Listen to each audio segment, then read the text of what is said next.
کہ میں نے ایون عظمیٰ بخاری صاحبہ سے پوچھا بھی کہ آپ باقی جو کہہ رہے ہیں کہ آج مریم نواز شریف رمضان پیکج کا اعلان کریں گی باقی چیزوں کا، تو کیا اپوزیشن کی جانب بھی ہاتھ بڑھائیں گے؟ لوگ کہہ رہے ہیں کہ لوگ بہت ساری پچھلی مثالیں بھول جائیں گے، پنجاب میں وہ دور شروع ہوگا. ایسا نہیں ہے، مشکل ہے. اچھا، بہت مشکل ہے.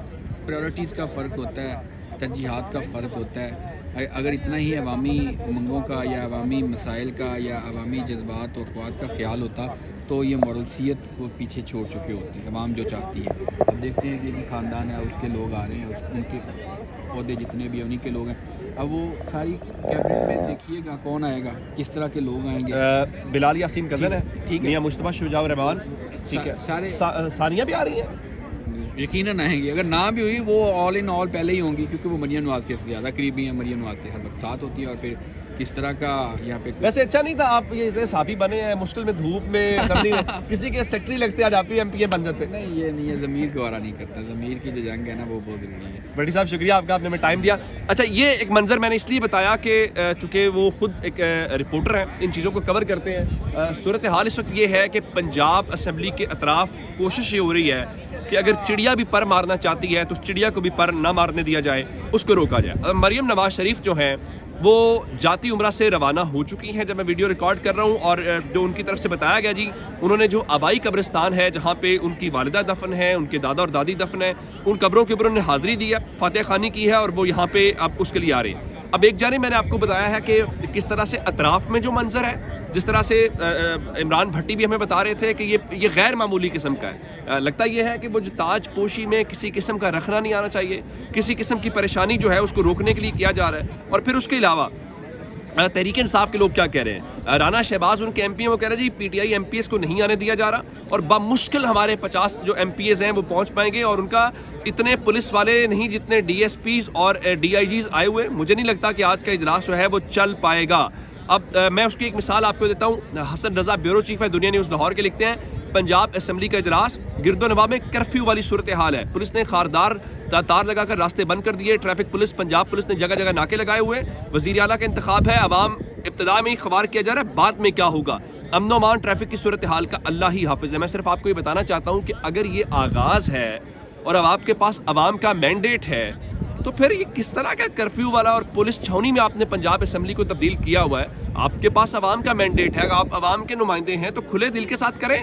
سیکیورٹی کو اس پہ ہم نہیں کہہ رہے کہ سیکیورٹی وہ ضروری ہے، اس کے اوپر کوئی کمپرومائز نہیں ہو سکتا، لیکن یہ جو چاروں طرف آپ نے منظر ہے، آج میاں اسلم اقبال آج بھی ایوان کے اندر نہیں پہنچ سکے. اور یہاں پہ عظمیٰ بخاری سے یہ پوچھا گیا کہ میاں اسلم اقبال نے تو کہا جی وہ خود تو بڑے فرعون بنتے تھے، جیمز بانڈ بنتے تھے، اب کہتے ہیں پلسیں لگی ہوئی ہیں. پھر کہا میں یہ کر سکتی ہوں کہ میں اپنی جو گاڑی ہے وہ بھیج دیتی ہوں، اس میں وہ آ جائیں. لیکن اس کے ساتھ انہوں نے بہت کھل کے آج کہا ہے کہ جو مریم نواز ہے وہ ہماری ریڈ لائن ہے. اور مریم نواز شریف خود کیا کہتی ہیں؟ وہ کہتے ہیں جی کرپشن میری ریڈ لائن ہے. اور اب اجلاس 11 میری گھڑی کے اوپر جو ہے وہ بچ چکے ہیں، تو ابھی تک وہ شروع نہیں ہوا، اور 11 بجے کے بعد اجلاس جب ہو جائے گا تو مریم نواز کا الیکشن وزیر اعلیٰ کا ہو جائے گا. اس کے بعد 2:30 بجے جو ہے وہ گورنر ہاؤس کے اندر تقریب حلف برداری ہے، جس کے لیے کل ہی دعوت نامے جو ہے وہ بھجوا دی گئی. منظر آپ دیکھ رہے ہوں گے کہ میڈیا کی جو ایک بہت بڑی تعداد آپ کو یہاں پہ دکھائی دے رہی ہے، جس طرح سے یہاں پہ لوگ بھی آ رہے ہیں، وہ آتے ہیں اور اس طرح سے اندر داخل ہو جاتے ہیں. تو یہ سلسلہ اس وقت پنجاب اسمبلی کے اندر ہمیں دیکھنے کو مل رہا ہے. یہاں پہ مختلف لوگ بھی آ رہے ہیں.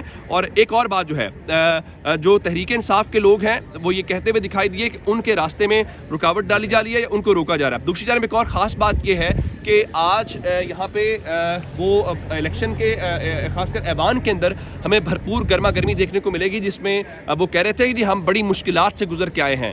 یہ مشکلات کچھ بھی نہیں ہیں. ہم الیکشن کیمپین کرتے تھے، نکلتے تھے، پولیس وہاں پہ پہنچ جاتی تھی اور ہمیں وہاں پہ بڑی مشکلات ہیں. اس کے باوجود ایوان میں پہنچے ہیں، تو ایوان کے اندر ہم بھرپور طریقے سے اپنی پریزنس شو کریں گے، جس میں ہم نے لاسٹ ٹائم دیکھا جب مریم نواز آئیں تو مریم کے پاپا چور ہیں اس قسم کی نعرے بازی ہوئی. پھر نون لیگ کی جانب سے بھی گھڑی چور کے نعرے اور گھڑیاں جو ہیں وہ لہرائی گئی. تو امکان یہ ہے کہ آج ایوان کے اندر مریم نواز شریف جب تقریر کریں گی، بالخصوص جیسے ہی الیکشن مکمل ہو جائے گا تو اس کے بعد وہ قائد ایوان اگر جب منتخب ہوگی تو ان کی تقریر ہوگی. اس تقریر کے دوران پاکستان تحریک انصاف بھرپور احتجاج کا پلان رکھتی ہے. لیکن آج صبح سویرے یہی عظمیٰ بخاری کہہ رہی تھی، اس کو آپ ہماری دھمکی سمجھیں، اس کو آپ ہماری وارننگ سمجھیں، اس کو ہمارا پیار سمجھیں، جو مرضی آپ سمجھنا چاہتے ہیں سمجھیں، لیکن ہم مریم نواز شریف کی توہین برداشت نہیں کریں گے. اس میں پرابلم کیا ہے؟ اس ملک کے اندر عدالتوں کی توہین ہوتی ہے، اس ملک کے اندر اداروں کی توہین ہوتی ہے، اس ملک میں شخصیات کی توہین ہوتی ہے.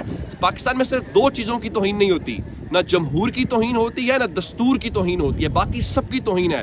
اداروں کو غصہ آ جاتا ہے، ان کو اشتعال آ جاتا ہے، ان کی شان میں گستاخی ہو جاتی ہے. اسی طرح سے عدالتیں ہیں اور باقی لوگ ہیں. اور یہ ایوان جو ہے، اس ایوان کے حوالے سے آج اس میں فارم 47 والے یا فارم 45 والے اکثریت کے اندر ہیں یا کون سی اکثریت میں، ایک بات آپ کو ضرور بتانا چاہتا ہوں. پاکستان تحریک انصاف جو ہے اب سے تھوڑی دیر کے بعد لاہور کے اندر ایک بڑی پریس کانفرنس کرے گی، اور اس بڑی پریس کانفرنس کے اندر ان کے 100 سے زائد ارکان جو ہیں، جس میں وہ لوگ ہیں جس میں وہ سمجھتے ہیں کہ ہم فارم 45 کے مطابق جو ہے وہ جیت چکے ہیں، لیکن فارم 47 کے مطابق ہمیں ہرا دیا گیا ہے. تو وہ آج پریس کانفرنس جہاں پہ ہوگی اس حوالے سے بھی آپ کو اپڈیٹ کریں گے. اپنا بہت سارا خیال رکھیے گا. خدا حافظ.